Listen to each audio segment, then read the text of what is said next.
함께 사도신경으로 신앙 고백하겠습니다. 전능하사 천지를 만드신 하나님 아버지를 내가 믿사오며 그 외아들 우리 주 예수 그리스도를 믿사오니 이는 성령으로 잉태하사 동정녀 마리아에게 나시고 본디오 빌라도에게 고난을 받으사 십자가에 못 박혀 죽으시고 장사한 지 사흘 만에 죽은 자 가운데서 다시 살아나시며 하늘에 오르사 전능하신 하나님 우편에 앉아 계시다가 저리로서 산자와 죽은 자를 심판하러 오시리라. 성령을 믿사오며 거룩한 공예와 성도가 서로 교통하는 것과 죄를 사하여 주시는 것과 몸이 다시 사는 것과 영원히 사는 것을 믿사옵나이다. 아멘. 찬송가 446장 찬송하겠습니다.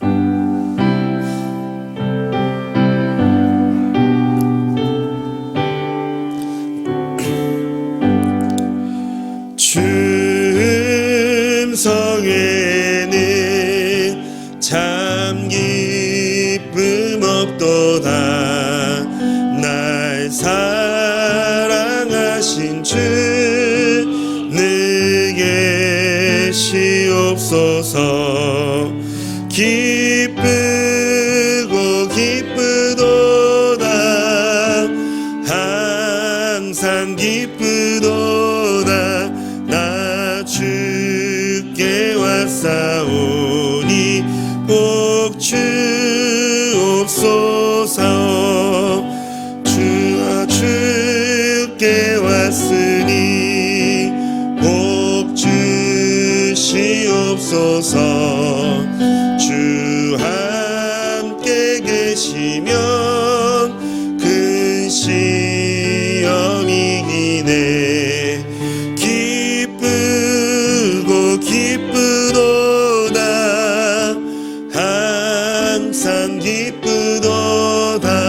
나 주께 왔사오니 복 주옵소서. 주 떠나가시면 내 생명 헛되네. 기쁘나 슬플 때 늦게 시옵소서. 기쁘고 기쁘도다. 항상 기쁘도다. 나 주께 왔사오니 복 주옵소서. 그 귀한 언약을 이루어 주시고 주 명령 따를 때 느게 시옵소서. 기쁘고 기쁘도다. 항상 기쁘도다.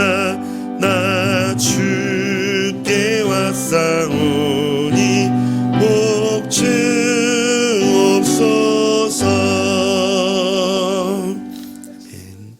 하나님 말씀 함께 보겠습니다. 오늘 하나님 말씀은 사도행전 7장 51절에서 53절까지의 말씀입니다.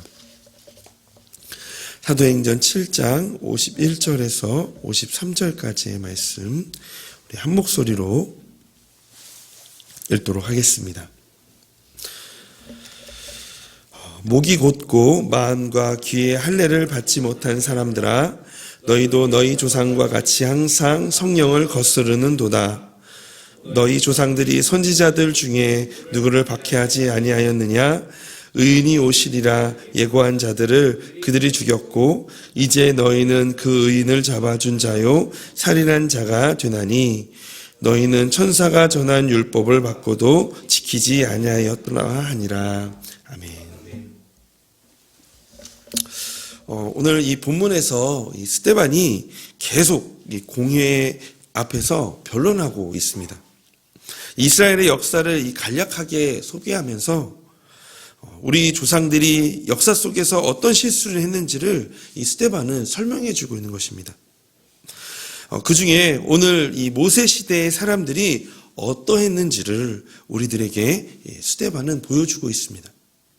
그것이 이 시대를 살아가는 사람들과 어떤 관계가 있는가를 우리는 이 스데반의 이 말씀을 통해서 함께 알 수가 있는데요. 오늘 본문은 우리들에게 두 가지 현실을 보여줍니다. 첫 번째는 바로 은혜 아래서 죄를 버리지 않는 백성의 모습을 우리에게 보여줍니다. 사도행전 7장은 스데반이 이 성전과 율법을 부정하려 한다라는 이유로 이 공회에 고발당했을 때 그가 공회 앞에서 변론하는 내용을 길게 담고 있습니다. 그런데 스데반은 자신의 무죄함을 입증하는 것이 아니라 이 유대인들의 죄를 드러내고 있습니다. 스데반은 이전 단락까지 하나님이 아브라함을 부르시고 언약을 세우심부터 언약이 성취되고 모세를 통해 율법이 주어지는 부분까지 이야기를 하고 있는데요. 이제 그는 언약이 이스라엘에게 주어진 순간부터 파괴된 사실을 지적하고 있습니다. 우리 사도행전 7장 39절부터 41절까지의 말씀을 우리 다시 한번 함께 같이 한 목소리로 읽어보도록 하겠습니다. 우리 조상들이 모세에게 복종하지 아니하고자 하여 거절하며 그 마음이 도리어 애굽으로 향하여 아론더러 이르되 우리를 인도할 신들을 우리를 위하여 만들라. 애굽 땅에서 우리를 인도하던 이 모세는 어떻게 되었든지 알지 못하노라 하고 그때에 그들이 송아지를 만들어 그 우상 앞에 제사하며 자기 손으로 만들 것을 기뻐하더니. 아멘. 하나님의 이 언약 백성이 된 이스라엘은 하나님의 말씀에 순종하며 살아야 할 책임이 있었습니다. 그런데 하나님은 이 율법을 그들에게 주어서 세심하게 그들을 인도하셨는데요. 그런데 그들은 모세를 거부하고 도리어 애굽을 그리워했고 심지어 금송아지를 만들어 섬겼습니다. 그러나 이 일에 거기서 끝나지 않고 이 광야 40년 동안 율법을 따르지 않으며 우상을 섬겼다라는 사실입니다. 스데반은 이스라엘이 얼마나 뿌리 깊은 불순종과 우상 숭배에 중독되어 있는지 이 아모스 선지자의 질책을 연결시킵니다. 우리가 함께 보았던 이 사도행전 7장 42절, 43절은 이 아모스서 5장 25절에서 27절의 말씀을 인용한 것입니다. 우리 사도행전 7장 42절, 43절 말씀을 제가 읽겠습니다. 하나님이 외면하사 그들을 그 하늘의 군대 섬기는 일에 버려두셨으니 이는 선지자의 책에 기록된 바 이스라엘의 집이여 너희가 광야에서 40년간 희생과 제물을 내게 드린 일이 있었느냐. 이 몰록의 장막과 신내판의 별을 받들었으며 이것은 너희가 절하고자 하여 만든 형상이로다. 내가 너희를 바벨론 밖으로 옮기리라 함과 같으니라. 이스라엘은 신의 산 아래에서 우상 숭배를 멈춘 것이 아니라 이 광야 40년 동안 계속해서 이 우상을 숭배했습니다.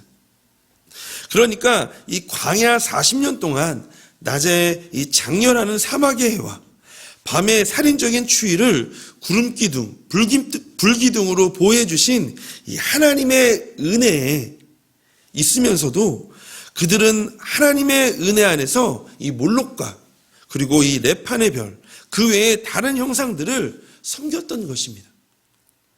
그럼에도 불구하고 하나님은 이 몰래 우상을 섬기고 살고 있던 이들을 40년 동안 참으셨던 것이죠. 어떻게 보면 이것은 정말 끔찍한 일이 아닐 수가 없습니다. 하나님과 언약을 맺은 이스라엘이 외도한 것이기 때문입니다. 하나님만 사랑한다라고 말하고 뒤로는 다른 것에 마음을 주고 있었던 것이 바로 이 이스라엘의 백성들의 모습이었습니다. 하지만 이 끔찍한 모습이 이 이스라엘의 모습만이었을까요? 우리 십자가 그늘 아래 사는 우리 또한 이전의 죄를 끊지 못하거나 좋아하는 일에 그들보다 덜 할까요?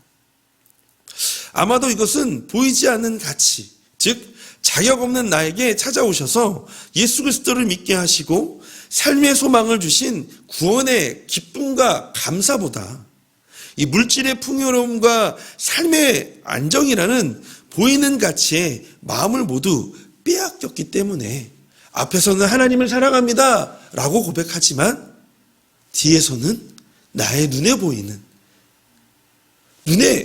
보이는, 손에 잡히는 그런 것들을 더 쫓고 살았던 그런 모습이 우리 안에 있지는 않았을까요? 우리 베드로전서 4장 3절 말씀 함께 같이 읽어보도록 하겠습니다. 너희가 음란과 정욕과 술취함과 방탕과 향락과 무법한 우상숭배를 하여 이방인의 뜻을 따라 행한 것은 지나간 때로 족하도다. 성경은 이 베드로전서 4장 3절 말씀에 이 지나간 때로 족하다고 말하고 있습니다. 이 족하다로 번역된 헬라어의 원어의 의미는 충분하다, 더 이상 바랄 것이 없다라는 의미를 가집니다. 곧 그리스도인이 되기 전에 따랐던 생활은 그것으로 이미 충분하고 더 이상 그것을 추구할 필요가 없다라는 그런 의미입니다. 이제 옛날 일은 오늘까지 지속시키지 말고 과거라는 영역 속에 묻어두라는 의미가 바로 이 베드로전서 4장 3절에 지나간 때로 족하다라는 그런 의미입니다. 왜냐하면 이제는 소망 없이 허망했던 죄인이라는 신분에서 이 영광스러운 하나님의 백성으로 우리의 신분이 바뀌었기 때문입니다. 그리고 이 신분의 변화가 생활의 변화로 이어져야 한다라고 이 성경은 말씀하고 있습니다. 이 하나님의 백성으로 신분이 변화된 지금에는 그 삶 역시 하나님의 뜻을 쫓는, 나아가 하나님의 통치를 받는 삶으로 바뀌어야 한다는 것을 말하고 있는 것이죠. 우리는 하나님의 백성, 하나님의 자녀입니다. 그렇다면 오늘날 하나님의 백성으로서 우리의 삶은 어떠한지를 점검해야 할 것입니다. 나는 얼만큼 하나님의 말씀에 귀를 기울이고 있는지, 더 나아가 나는 옛 습관에 사로잡혀 있는 것은 없는지, 그리고 중요한 순간에 나는 하나님 안에서 문제를 풀려고 하는지 아니면 세상의 방법으로 문제를 풀려고 하는지, 우리가 자신의 삶을 점검하기에 앞서 우리가 반드시 기억해야 할 것은 우리는 죄인에서 하나님의 자녀로 바뀐 신분을 가진 하나님의 은혜 안에 있는 자라는 것입니다. 이 신분의 변화를 깨닫고 생활의 변화로 이어지기를 소망합니다. 이처럼 내 삶을 종합적으로 들여다보는 하루가 될 수 있기를 주님의 이름으로 소망합니다. 두 번째, 본문을 통해 보게 되는 우리의 현실은요, 하나님의 말씀보다 자기 생각을 더 따르는 백성의 모습입니다. 이스라엘은 그들의 조상들이 율법을 받을 때부터 광야에서도 그 후 약속의 땅에서도 율법을 따르지 않고 우상을 섬겼습니다. 또한 이 성막과 성전에서도 마찬가지입니다. 이스라엘은 성막과 성전을 거룩하다고 하며 집착합니다. 그 이유는 성전에 하나님이 거하신다라고 생각했기 때문입니다. 그러나 성막과 성전은 지상에 세워질 때부터 하나님이 초월하신 분이며 사람이 만든 건물에 거하지 않는다라는 이 하늘의 생각과 함께 주어졌습니다. 그런데도 불구하고 이스라엘은 하나님의 말씀보다 자기 생각을 더 우선시하고 절대시했습니다. 이 십자가 구속이 왕선된 후에도 이들은 십자가, 그리스도, 은혜와 믿음보다 율법과 성전을 더 붙잡았습니다. 스데반은 본문에서 51절부터 53절의 말씀에서 이렇게 고발합니다. 목이 곧고 마음과 귀의 할례를 받지 못한 사람들아, 너희도 너희 조상과 같이 항상 성령을 거스르는도다. 너희 조상들이 선지자들 중에 누구를 박해하지 아니하였느냐? 의인이 오시라 예고한 자들을 그들이 죽였고 이제 너희는 그 의인을 잡아준 자요 살인한 자가 되나니 너희는 천사가 전한 율법을 받고도 지키지 아니하였도다 아니라. 51절에서 이 목이 곧다는 사람의 완악함을 표현합니다. 또한 이 마음의 귀에 할례를 받지 못했다라는 말은 회개와 뉘우침이 전혀 없고 교만하고 오만한 상태, 아무리 징계해도 소용없는 상태를 말합니다. 그리고 항상 성령을 거스른다라는 것은 성령에 대해서 하나님의 뜻을 저버리는 변함없는 완악함을 의미합니다. 이것은 모든 시대, 모든 인간에게 나타나는 강하고 고질적인 질병입니다. 하나님의 말씀보다 자신의 생각에 더 집중하여 사는 삶. 하지만 본인은 이것을 인식하지 못합니다. 이것 또한 정말 어떻게 보면 비참한 일입니다. 계시가 비춰주지 않으면, 하나님의 말씀이 삶에 비춰지지 않으면 볼 수 없고 이해할 수 없는 것입니다. 시편 119편 96절 말씀, 우리 함께 같이 읽어볼까요? 내가 보니 모든 완전한 것이 다 끝이 있어도 주의 계명들은 심히 넓으니이다. 아멘.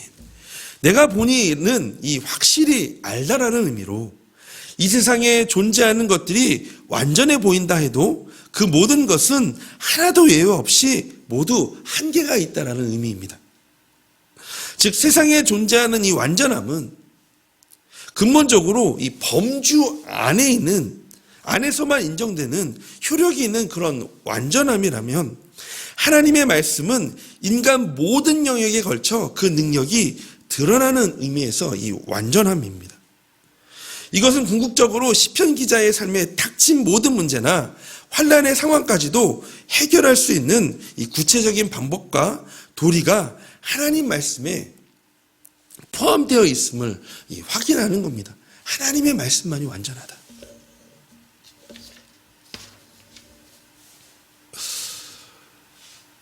그러므로 우리가 오늘 추구하고 우리가 바라봐야 할 것은 우리의 생각과 또 우리의 관념이나 또 우리 안에 있는 가치관이 아니라 오직 완전한 하나님의 말씀이라는 것을 오늘 이 두 번째 이 말씀에서 이야기하고 있는 것이죠.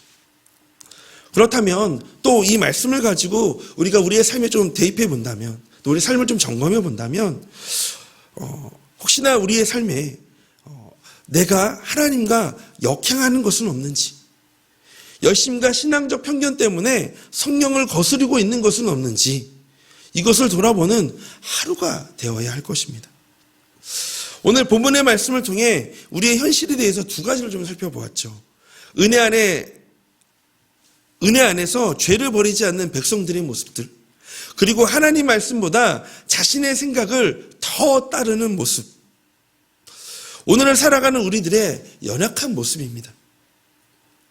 그래서 오늘 이곳에서 또 오늘 하루 기도해야 하는 이유가 바로 여기에 있습니다. 이 신분과 책임. 우리는 은혜 안에 있는 하나님의 자녀라는 신분을 가지고 있습니다. 또한 하나님의 자녀인 우리가 날마다 하나님의 말씀에 겸손히 순종함으로 반응할 책임이 우리에게 있습니다. 그러나 우리의 육신의 연약함, 죄된 본성이 늘 숨고 은밀히 악행을 준비합니다. 은혜라는 새 옷, 은혜로 몸과 마음을 깨끗이 씻겼지만 다시 예전의 더러운 옷을 입는 것과 같은 모습을 우리는 날마다 취하고 있지는 않을까요? 그러므로 오늘 말씀을 기억하며 주 음성 외에는 참 기쁨이 없음을 고백하는 하루, 그리고 주님의 음성에 귀 기울이는 삶이 되기를 간구하시는 이 시간이 되어지기를 소망합니다. 예수 그리스도를 믿고 그리스도인으로 사는 삶이 때론 고달프죠. 이것도 저것도 해야 되고 지켜야 되는 것들도 너무나도 많고, 그러나 그 삶이 우리에게 복된 삶임을 깨닫기를 원합니다. 주님의 말씀하신 것에 순종할 용기와 의지를 달라고 간구하는 이 하루의 시간이 되어지기를 원합니다. 마지막으로 늘 주님을 배반하지만 우리는 하나님의 은혜 안에 있음을 인식하고 우리가 즐겨 부르는 이 내가 주인 삼은이라는 이 찬양의 고백처럼 내가 주인 삼은 모든 것, 내 사랑했던 모든 것을 내려놓고 하나님 주님만 사랑하겠습니다 라고 고백하고 다시 주님께로 돌아서는 하루가 되시기를 주님의 이름으로 축복합니다. 그래서 이 시간 우리 말씀을 생각하며 함께 같이 기도하기를 원합니다. 우리 첫 번째는 이 거룩한 성도로 거룩한 성도로 부르심에 이 마음을 다른 데 빼앗기지 말고 오로지 말씀에 두고 오늘 나에게 말씀하시는 하나님의 음성에 귀 기울이게 하여 주시옵소서라고 기도하기를 원합니다. 일단 두 번째는 주님보다 앞서지 않게 하시고 겸손하게 주님을 바라보며 부름받은 거룩한 성도로 살아가도록 오늘의 삶을 인도하여 주시옵소서라고 우리가 기도하기를 원합니다. 세 번째는 우리 교회를 위해서 함께 같이 기도해 주실 때 오늘은 12여 다락방을 위해서 기도해 주십시오. 이 말씀과 기도가 쌓여가는 다락방 되게 하여 달라고 이 세 가지를 놓고 함께 같이 중보하며 오늘 하루하루를 시작하도록 하겠습니다. 하나님, 이 시간 기도합니다. 하나님의 놀라우신 그 은혜가 하나님 오늘 우리의 가운데 가득하기를 소망합니다. 하나님, 오늘 우리의 이 스데반의 이 설교 속에 하나님 공의 앞에서 우리 변론하는 이 말씀 속에 하나님 우리가 우리의 삶 속에서 보여지는 현실, 우리가 늘 넘어지기 쉽고 또 우리가 실수하기 쉽고 또 놓치기 쉬운 하나님 그런 현실들을 하나님 우리가 다시 한번 하나님 점검해 보게 되었습니다. 하나님, 날마다 그 하나님의 은혜 안에 있으면서도 하나님 우리가 뒤로는 하나님보다는 하나님 우상을 또 하나님 내가 더 좋아하는 것들을, 내가 더 사랑했던 것들을 더 집중하며 그것들을 구하고 그것을 따랐던 하나님 나의 모습을 회개합니다. 하나님 다시 돌이켜봅니다. 하나님 온전히 그 하나님만을 섬기며 하나님 우리가 하나님의 자녀임을 깨닫고 하나님 그 자녀로서의 그 책임을 하나님 다하는 우리의 삶이 되게 하여 주시옵소서. 그래서 기도하는 것은 날마다 하나님의 부르심에 따라 하나님의 음성의 말씀대로 하나님 나아가는 우리 인생의 삶이 되게 해주시기를 원합니다. 하나님, 그래서 날마다 그 하나님이 주시는 그 하나님의 은혜 안에서 하나님 우리가 오늘을 살아가고 또 내일을 살아가는 하나님 그런 한 성도요 하나님 한 아버지 하나님의 자녀가 되어지기를 소망하오니 하나님 오늘도 그 하나님의 은혜로 하나님을 붙들어 주시고 하나님 우리를 인도하여 주시옵소서. 하나님, 내가 주님 삼았고 내가 사랑했던 모든 것을 아버지 하나님 한 시간 내려놓으며 오직 주님만 사랑하는 하루, 오직 주님만 붙드는 하루 되게 하여 주시옵소서. 하나님 우리의 삶 가운데 역사해 주실 줄을 믿습니다. 하나님 우리의 갈 길을 다 갈도록 주님만 바라보는 우리의 삶이 되게 하여 주시옵소서. 하나님 함께 해 주실 줄을 믿습니다.